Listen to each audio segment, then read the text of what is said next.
पनीर भुर्जीसाठी लागणारं साहित्य 2 कांदे, 1 टोमॅटो, 1 मिरची, लाल काश्मीरी लाल पावडर, हळद पावडर, मीठ आणि जिरे आणि तेल आणि वरतून टाकण्यासाठी कोथिंबीर आणि पाव किलो पनीर. तर हे पनीर आहे ना ते धुवून घ्यायचं अगोदर, त्याच्यातला आंबटपणा कमी होतो. सर्व पनीर किसून घ्यायचं. पॅनमध्ये थोडं तेल टाकायचं. पॅनमध्ये जिरे टाकले ते तडतडल्यानंतर त्याच्यामध्ये टाकायचा कांदा आणि हिरवी मिरची.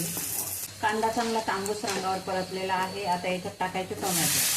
टोमॅटो पण चांगलं मऊ होईपर्यंत शिजवायचं. आता याच्यात टाकायचं लाल तिखट, मीठ आणि हळद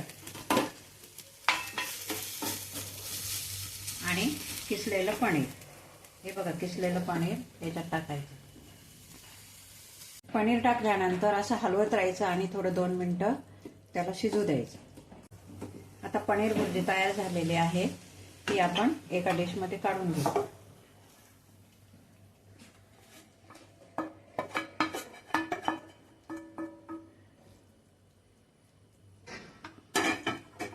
आणि याच्यावर बारीक चिरलेली कोथिंबीर टाकायची.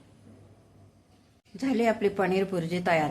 ही तुम्ही ब्रेड बरोबर खाऊ शकता, पावा बरोबर किंवा चपाती बरोबर ही खाऊ शकता. रेसिपी आवडल्यास प्लीज आमच्या चॅनलला सबस्क्राईब, लाईक आणि शेअर करायला विसरू नका. धन्यवाद.